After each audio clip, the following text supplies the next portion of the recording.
ध्रुवे और आप देख रहे हैं ग्रोथ प्रेस। और आज की हमारे पॉडकास्ट में, आज के हमारे विशेष चर्चा के मुद्दे में आज हमारे बीच है अरविंद ध्रुवे जी, जो कि मध्य प्रदेश के छिंदवाड़ा जिले से हर्रै विकास खंड से हैं और एक काफी प्रगतिशील तरीके से अपनी एक खेती करते हैं।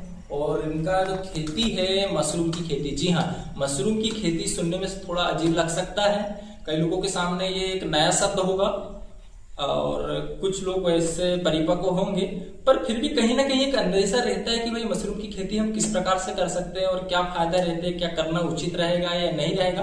तो ये तमाम जो भी हमारे मन में सवाल आते हैं, उन सवालों का हल आज हम जानेंगे। हमारे बीच उपस्थित अरविंद ध्रुवे जी और खुद मशरूम की खेती भी करते हैं। अरविंद ध्रुवे जी, थोड़ा परिचय से अपना बताइए कि आपका परिचय के साथ साथ आप उनकी कंपनी को कैसा क्या है, किस प्रकार से काम करती है, और चूंकि जानकारी हमें पता चली कि आप मशरूम की खेती करते हो तो उस संबंध में थोड़ा सा जानकारी दीजिए। कि पहले तो शुरुआत करते कि आपकी कंपनी का क्या उद्देश्य है और किन किन चीजों में ये काम करती है। नमस्कार, मेरा नाम अरविंद ध्रुवे है।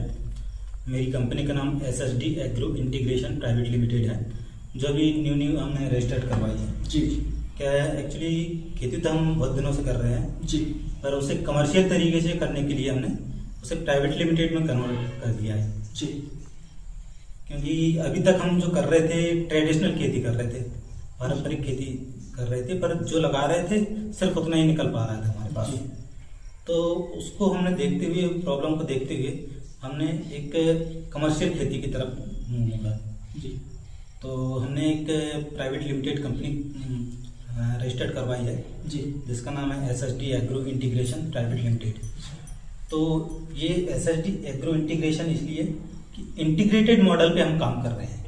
मतलब खेती से जुड़े जो जितने भी व्यवसाय हैं, डेयरी फार्मिंग हो, फिश फार्मिंग हो, मशरूम फार्मिंग हो, जी, ये सारे जो भी हैं, तो वो सारी चीजों को हम किसानों के साथ कॉन्ट्रैक्ट बेस पे फार्मिंग करते हैं। जी, क्योंकि किसान अकेला क्या है, अकेला हार जाता है, उसे हाथ पकड़ने वाला कोई नहीं रहता है। तो उसका सपोर्ट करने के लिए हम तैयार हैं कि वो हमारे सपोर्ट से वो आगे बढ़ सके। जी, तो हमारे साथ कॉन्ट्रैक्ट करें, वो जिस भी चीज में करना चाहता है। जैसे यदि मशरूम की बात करें, अभी हम मशरूम पे काम कर रहे हैं, तो हमारे साथ अभी 8 किसान जुड़े हुए हैं। जी, तो 8 किसानों के साथ हमने मशरूम की उन्हें ट्रेनिंग दी और उन्हें बीज प्रोवाइड किया और मशरूम हमने सामने से मशरूम लगवाया उन्हें, और एक एग्रीमेंट साइन करवाया, बायबैक एग्रीमेंट, जी, कि आपका जो मशरूम उत्पादन होगा उसकी खरीदी भी हम खुद ही करेंगे। क्योंकि एक समस्या आती है किसानों को, वो उत्पादन तो कर लेता है, कोई भी चीज हो उत्पादन कर लेता है, पर मार्केट की समस्या होती है, उसे मार्केट नहीं मिल पाता उसे। तो वो समस्या हमने खत्म कर दी है। उसे एग्रीमेंट के तहत वो जो भी उत्पादन करेगा वो हम खुद कर लेंगे, खरीद कर लेंगे। तो इससे किसान हमसे आकर्षित हो रहे हैं, हमसे जुड़ रहे हैं। तो इस तरह से हमारा मॉडल है। अच्छा, हमारे सेक्टर में यहाँ पर एक आसपास अपन यदि ऑब्जर्व करें तो आसपास के क्षेत्रों में लोग धान की खेती करते हैं, मक्के, मतलब तमाम प्रकार की फसलें का उत्पादन करते हैं। और इन सभी के बीच एक मशरूम एक नया शब्द है। तो ये मशरूम खेती करने का विचार कैसे आया आपके संबंध में? मशरूम का विचार इसलिए आया, एक्चुअली मैं मशरूम की 3-4 साल से मशरूम की खेती कर रहा हूँ। जी, पर मैं क्या है, घर में खाने के लिए मशरूम लगाता था उस थोड़ी से। अच्छा, जैसे कमर्शियल तरीके से नहीं लगाता था। तो फिर दिमाग आया कि क्यों ना ऐसे बड़े लेवल पे किया जाए। जी, फिर कुछ YouTube पे वीडियोस देखे, कुछ लोग बड़े बड़े फार्म बनाकर मशरूम की खेती कर रहे हैं। तो सोचा कि मैं भी करूं। और मशरूम में बेनिफिट की बात करें तो ये कम लागत में और कम जगह में होने वाली बहुत अच्छी चीज है। अच्छा, यदि कोई किसान के पास खेती करना चाहता है पर खेत ही नहीं है, उसके पास जमीन नहीं है, तो मशरूम में तो जमीन की जरूरत ही नहीं है।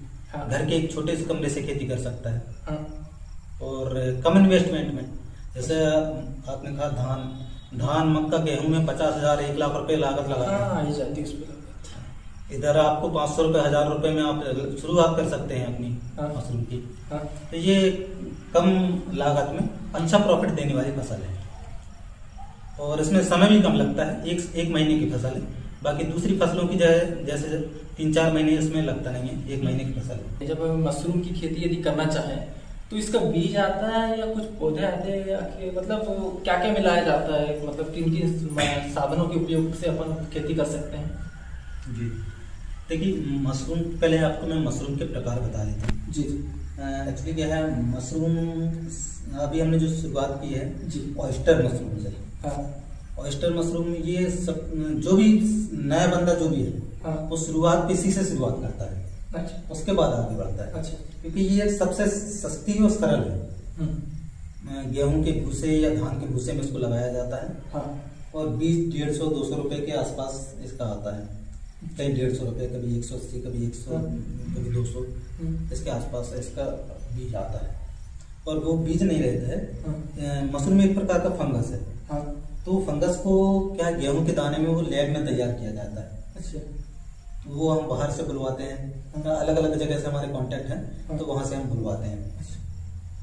नेक्स्ट हमारी ये प्लानिंग है कि अब हमारे जैसे जैसे कंपनी ग्रो करेगी फिर हम बीज भी हम यहीं उपलब्ध करवाएंगे, हम यहीं बनाएंगे। अच्छा, मतलब अभी आपके जो प्रोडक्शन के लिए जो भी बीज वगैरह है जी तो आप बाहर से जैसे बड़ी कंपनियों के माध्यम से बुलवाते जी। हैं। अच्छा, जैसे आमतौर पे एक छोटा किसान यदि उगाना चाहे तो उसको बीज कहाँ से मिल सकते हैं? हमारे पास है। अभी तो हम क्या है, सबके लिए इकट्ठा बुलवा लेते हैं। अच्छा। कभी 50 किलो, कभी 60 किलो, ऐसा जितनी डिमांड रहती ठीक। है हम किसानों से ऑर्डर ले लेते हैं, कितने कितने की डिमांड है तो हम यहाँ से ऑर्डर लगा देते हैं, वहाँ से बीज जाता है। अच्छा, जैसे आपने बोले कम लागत में, तो लागत कितनी आती होगी और फिर उसका मुनाफा कितना निकल सकता है, कितना मुनाफा मिल सकता है? शुरुआत यदि कोई किसान करना चाहता है तो वो 1 किलो मशरूम बीज से शुरुआत करे प्रैक्टिकल के तौर पे। हाँ। उससे क्या है, उससे नॉलेज भी हो जाएगा, उसका प्रैक्टिकल हो जाएगा जी। तो 1 किलो बीज से वो उत्पादन करे तो 1 किलो बीज आएगा 200 रुपए का जी।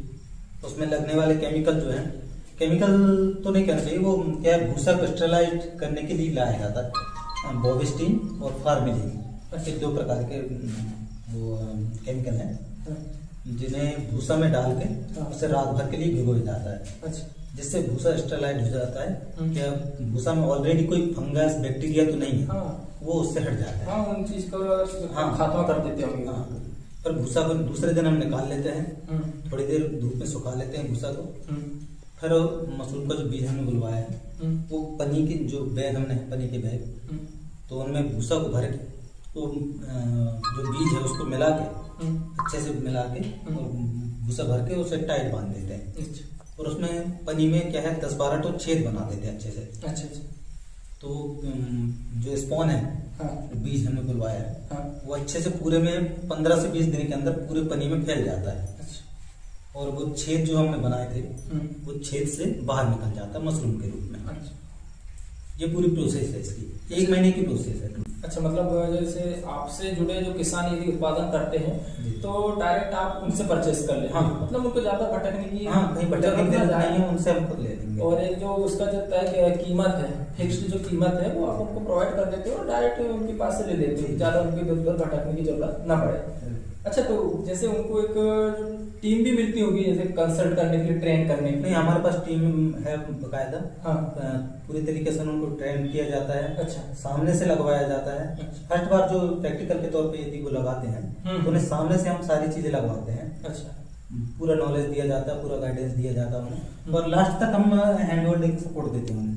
अच्छा जी जी। अच्छा, एक और जानकारी मिली थी ध्रुव जी हमें कि आप एक मिलेट्स क्रांति में भी कहीं ना कहीं एक महत्वपूर्ण भूमिका अदा करते हो। तो मिलेट्स क्रांति भी एक नया शब्द है, तो थोड़ा सा जानना चाहेंगे उससे कि क्या है, थोड़ा सा हमको जानकारी मिली कि आप महत्वपूर्ण भूमिका निभाते हो मिलेट्स क्रांति में भी, तो थोड़ा सा बताइए ना इस संबंध में। सर, मैंने आपको पहले बताया कि हमारी कंपनी का उद्देश्य है इंटीग्रेटेड फार्मिंग मॉडल जी। तो फार्मिंग से जुड़े जितनी भी चीजें हैं वो सारी चीजें हम एक एक करके कवर कर रहे हैं। अच्छा। तो हमने शुरुआत की मशरूम फार्मिंग से। हाँ। और साथ में साथ क्या है, हमारे यहाँ हमारा जो क्षेत्र है जी, छिंदवाड़ा, सिवनी, बालाघाट, मंडला, डिंडोरी, यहाँ मिलेट्स भरपूर मात्रा में उगाया जाता है, जिसमें ज्वार, बाजरा, कोदो, कुटकी, रागी, सावा, ये सारी चीजें हैं। और इनकी वैल्यू अपने यहाँ उतना नहीं है, पर इनकी डिमांड बहुत ज्यादा है बाहर इनकी बहुत ज्यादा डिमांड है जी। तो यहाँ की व्यापारी क्या है, हमारे छोटे छोटे किसानों से औने पौने दामों में उनसे खरीद लेते हैं जी। तो कंपनी ने ये मिलेट्स क्रांति का वो इसलिए निकाला है कि जो हमारे जो किसान है, छोटे छोटे किसान, वो यहाँ के छोटे छोटे जो व्यापारी हैं, यहाँ के व्यापारी को न देकर कंपनी को दें डायरेक्ट, क्योंकि वो जो व्यापारी आपसे खरीद रहा है किसानों से, वो भी किसी न किसी कंपनी के पास पहुंचा रहा है जी जी। तो वहां ना व्यापारी को ना देके कंपनी आपके द्वार में खुद आ रही है। तो इसलिए हम किसानों से अपील कर रहे हैं सभी से कि आप जो भी मिलेट्स उगा रहे हैं डायरेक्ट कंपनी को सेल करें, आपको अच्छी कीमत पे कंपनी आपसे खरीदेगी और तुरंत आपका पेमेंट भी हो जाएगा। हाँ, मतलब आपका ये कहना है कि आप जो मतलब बीच में इंटरमीडिएट है, जो मध्यस्थ है, जो मीडिएटर हमने खत्म कर दिया। हाँ, तो वो कमीशन की वजह से कई बार ऐसा है किसानों को भी एक परफेक्ट उसका कीमत नहीं मिल पाती है और कंपनी को भी एक उस चीज का परफेक्ट कीमत से वो सामान नहीं मिल पाता। तो आप उस चीज को समाप्त करके डायरेक्ट एक कस्टमर से जुड़ रहे हैं कि भाई हम डायरेक्ट आपसे लेंगे। बीच में जो बीच में जो आते हैं बेचने वाले कस्टमर, बिचौलियों का काम आप समाप्त कर दीजिए। तो मिलेट्स की क्या है, बाहर बहुत ज्यादा डिमांड है और एक चीज और हमारे क्या है, हमारे जो ट्राइबल क्षेत्र में महुआ सबसे ज्यादा होता है। महुआ बीजते हैं लोग, पर उसका उपयोग आपको पता ही है कि सब लोग उसका गलत उपयोग कर रहे हैं, अलग उद्देश्य से उपयोग होता है उसका। तो उसका हमने ये निकाला है कि हम कंपनी की तरफ से उसके लड्डू, उसके पेड़ा, उसकी बर्फी, उसके बहुत सारे वैल्यूएटेड प्रोडक्ट बनते हैं और बहुत हाई न्यूट्रिशन वैल्यू वाला प्रोडक्ट है महुआ। और उसकी वैल्यू क्या लोग समझते नहीं है, तो इसलिए हमने महुआ की भी खरीदी का भी काम निकाला है। तो जहाँ जहाँ भी किसानों के पास महुआ है उनसे भी हम महुआ खरीदी कर रहे हैं। मशरूम सबसे ज्यादा हाई न्यूट्रिशनल वैल्यू वाला प्रोडक्ट है, सबसे ज्यादा हाई प्रोटीन रहता है मशरूम में। आप मेडिकल में पता कीजिए तो मशरूम के प्रोटीन पाउडर आपको मिलेंगे जी। तो गर्भवती महिलाओं के लिए बहुत अच्छा रहता है, फायदेमंद रहता है जी। और इसमें कोई डीएपी यूरिया की जरूरत नहीं होती है, मतलब कोई केमिकल की जरूरत नहीं होती है जी। वो जो मैं आपको अभी बताया केमिकल, वो सिर्फ भूसा स्टेलाइट करने के लिए होता है। और यदि नहीं करना है तो एक और विधि मैंने आपको बताया कि भूसा को भाप में, गर्म पानी के भाप में 2-3 घंटे रखिए, उससे भी भूसा साफ हो जाता है। मतलब अपने पास ऑप्शन नहीं है, यदि हम केमिकल्स का उपयोग नहीं करना चाहते हैं तो ऑर्गेनिक तरीके से वो कर सकते हैं। हाँ, गर्म पानी के भाप में विदाउट केमिकल अपन गर्म पानी पे उसको डाल के उसके जो भी हैं बैक्टीरिया वगैरह उनको समाप्त कर सकते हैं ना, और जिससे अपना भूसा तैयार हो जाएगा खेती के लिए। ठीक है, तो साथियों, जैसे कि आपको अरविंद सर ध्रुवे जी के माध्यम से पता चला कि किस प्रकार से हम मशरूम की खेती कर सकते हैं बहुत ही कम लागत में और एक अच्छा खासा मुनाफा कमा सकते हैं। क्या है, लोग अक्सर करके पारंपरिक खेती के साथ हमें कहीं ना कहीं एक थोड़ा सा हटके भी कुछ आर्थिक विकास को लेकर, आर्थिक मुद्दों को लेकर किस प्रकार से हम एक आर्थिक क्षेत्र में अपनी सहभागिता अदा कर सकते हैं। तो ये छोटी छोटी चीजें हैं जिन पे यदि हम फोकस कर सकते हैं, इन छोटे छोटे कदमों से ही हम अपने एक आर्थिक रूप से मजबूत हो सकते हैं कि कहीं ना कहीं एक मशरूम की खेती भी एक अच्छा विकल्प हो सकती है आपको एक आर्थिक रूप से मजबूत करने में। जैसे एक अरविंद सर ध्रुवे जी ने पहले ही हमें बता दिए हैं कि कम से कम लागत में हम किस प्रकार से मशरूम की खेती कर सकते हैं। तो आशा है, उम्मीद है आपको ये जो मशरूम की खेती के ऊपर जो ये हमारा आज का जो पॉडकास्ट रहा है, जो वीडियोस रहा है, इस विषय में जो चर्चा रही है वो चर्चा आपको पसंद आई होगी। फिर मिलेंगे एक नए एपिसोड में कुछ नई विशेष हटके, कुछ स्पेशल जानकारी के साथ। तब तक के लिए मैं पवन कुमार ध्रुवे, आपका दोस्त, आपसे विदा लेता हूँ।